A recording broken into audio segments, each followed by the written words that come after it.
Today I'm going to show you how to apply for the new eTA as a tourist, how much it costs, and how long it took me to get approved. So first you're going to go to the eTA application website. You can Google it or just use the address up at the top on the toolbar there. The first thing you're going to do is put in your trip information. So you'll have a selection of why you're traveling to Kenya. We are going as tourists. So this video is for you if you are going to Kenya in 2024 as a tourist. So of course you're going to put all your arrival details in first. The date you're going to arrive in Kenya, the airline.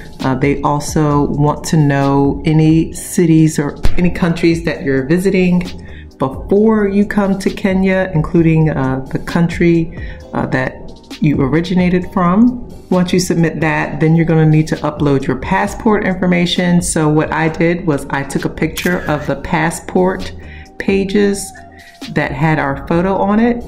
So for United States, it's just one page with our photo on it.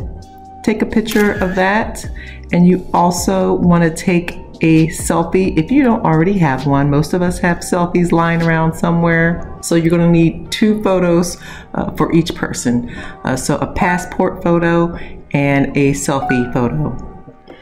Then you're going to put in your contact information. This is just your general phone number, email, things like that, emergency contacts. It's just general information that they need. This was a very, very smooth process. We didn't have any trouble applying at all for the eTA online.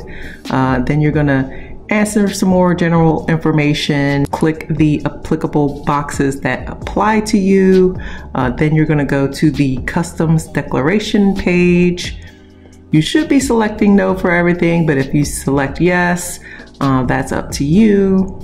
If you're bringing anything into the country, we're not bringing anything in. We're just there to have a good time and to look around as tourists. And so we answered no to everything. Once you answer no, like we did on our customs declaration form, then you can continue on to the health declaration. So if you're sick, maybe you should reconsider travel into Kenya, but we're not sick, so we answered no to all the health questions, and hopefully you're answering no as well. So once you answer all those questions, you still have to add any countries that you are visiting before you come into Kenya. So if you're visiting multiple countries, go ahead and add those in there, or if you're just coming straight from the United States, it'll already be pre-populated. Then it's just going to ask you a yes or no question about insurance and pick whichever one applies to you.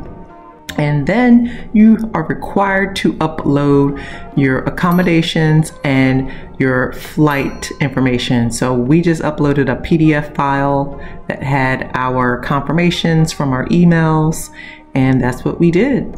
And then once you submit everything, of course, now you have to pay. Here comes the money. Here we go.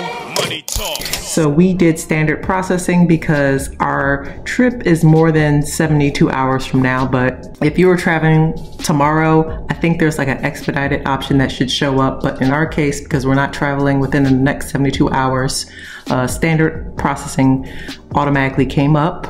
And for 2 people, it is $68.18. There is 2 people on this application. You do everyone all at the same time. You don't apply individually. If you live in the same household, everyone applies on the same application. So once you do that, you will enter in your credit card information.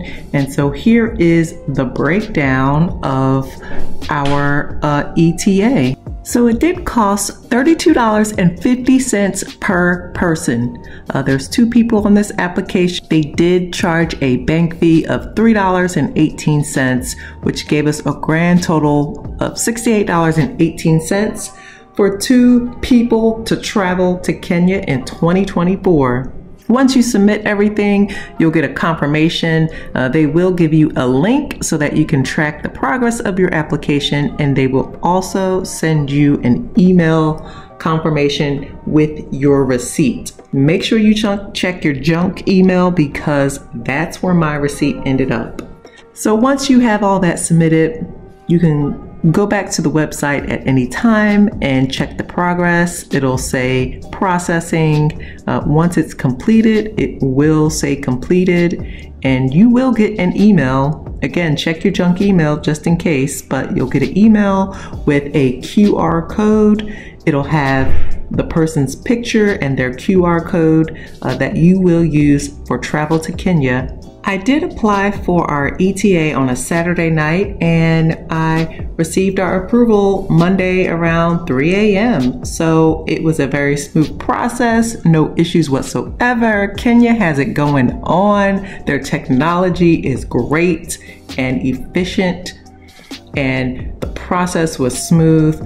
And I highly recommend traveling to Kenya because this process was so easy.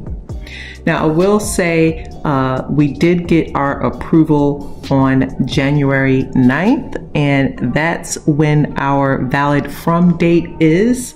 The day you get approved is when your 3 months starts. So make sure you time it.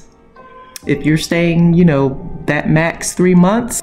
Thanks for watching, everybody. Make sure you like and subscribe to our channel, and we'll see you in Kenya.